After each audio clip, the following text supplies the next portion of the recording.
अक्सर विज्ञान विषय को इस भ्रम के कारण ज़्यादा महत्व दिया जाता है कि विज्ञान विषय नौकरी की संभावनाओं को बढ़ाता है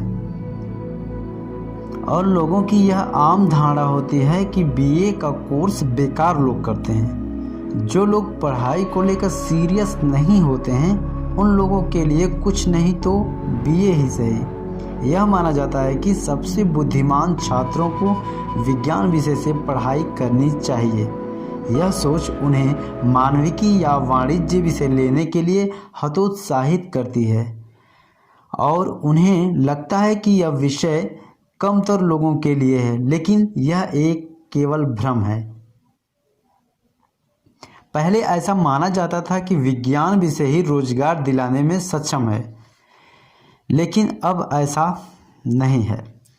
समय बढ़ने के साथ साथ शिक्षा जगत में काफ़ी परिवर्तन हो गया है।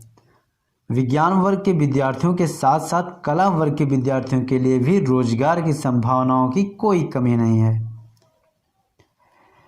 अनेक अध्ययनों में पाया गया है कि मानविकी विषयों के छात्रों पर मंदी की वजह से हुई छंटनी की मार सबसे कम पड़ी।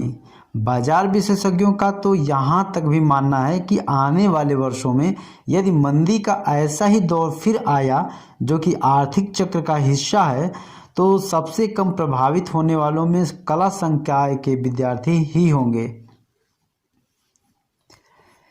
हालांकि इसके बावजूद भ्रम बरकरार है। एमबीए करने के इच्छुक अधिकतर छात्र केवल इसलिए कला विषय का चुनाव नहीं करते क्योंकि उन्हें लगता है कि यह उन्हें मैनेजमेंट करियर से दूर ले जाएगा, लेकिन यह केवल एक भ्रम है।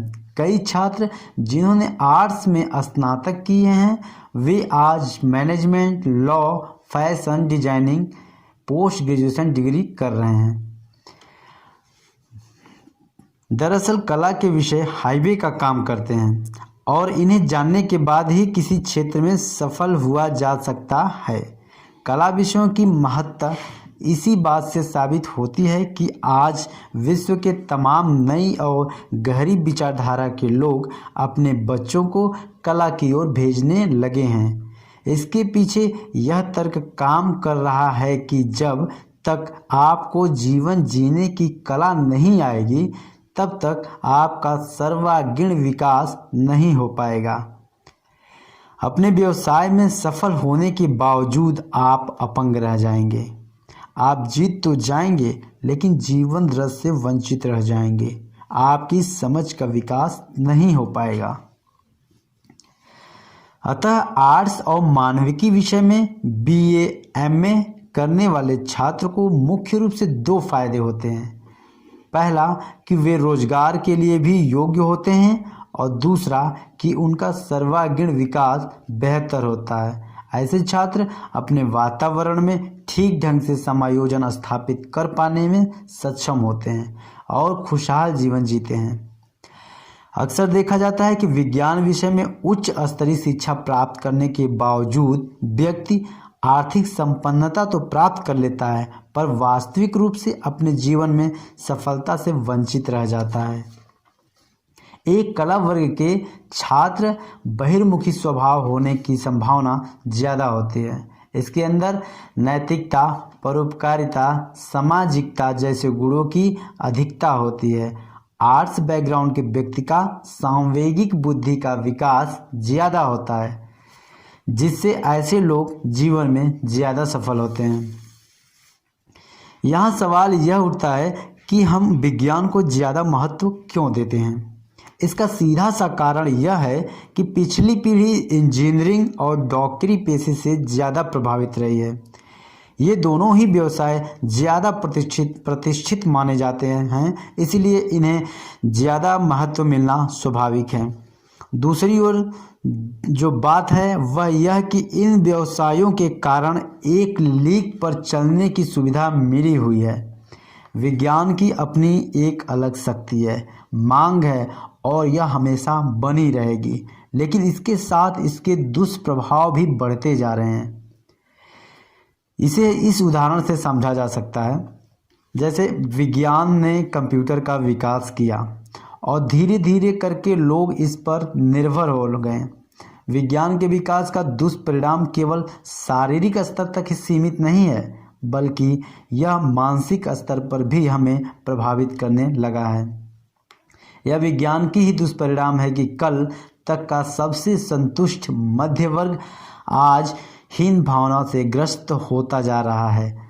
ज़्यादा से ज़्यादा पैसा कमाने की चाह उसे तनावग्रस्त बनाती जा रही है। इससे छुटकारा पाने के लिए हमें कल मनोवैज्ञानिक, समाजशास्त्री, नई सोच वाले अर्थशास्त्री, राजनीति शास्त्री, दर्शन शास्त्री, अध्यात्म का ज्ञान रखने वाले लोगों की आवश्यकता होगी।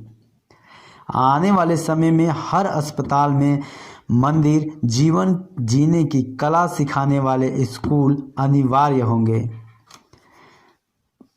इन सामाजिक विकृतियों को दूर करने के लिए मनोवैज्ञानिक, सामाजिक वैज्ञानिक, सामाजिक कार्यकर्ता, नए अर्थशास्त्री आदि लोगों की जरूरत होगी, ताकि ये लोग सामाजिक, भावनात्मक, मनोवैज्ञानिक, आध्यात्मिक इंटेलिजेंस की मदद से इन विकृतियों को दूर कर सकें।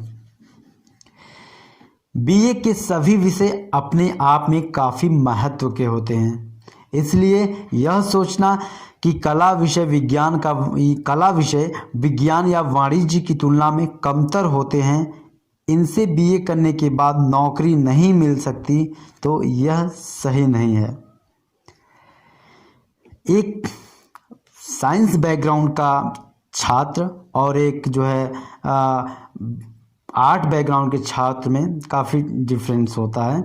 जैसे कि एक साइंस बैकग्राउंड या विज्ञान वर्ग का जो छात्र होता है, वह अपनी पढ़ाई को पूरे ढंग से, पूरे सीरियस होकर अच्छी तरह से पढ़ता है और अपने कोर्स को पूर्ण रूप से पूरा करता है।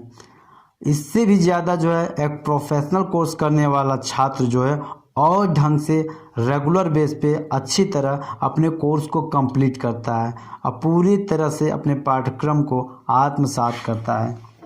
इसीलिए वह ज़्यादा उसको नौकरी मिलने या रोजगार मिलने की संभावना ज़्यादा होती है।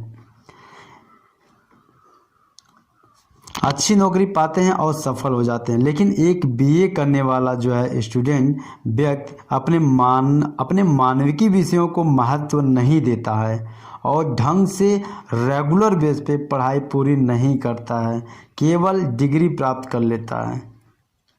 आप चाहें तो किसी भी विषय से बीए की पढ़ाई करें, लेकिन यदि आप गंभीरतापूर्वक उस विषय की पढ़ाई करते हैं, उस विषय को पूर्णतः आत्मसात करते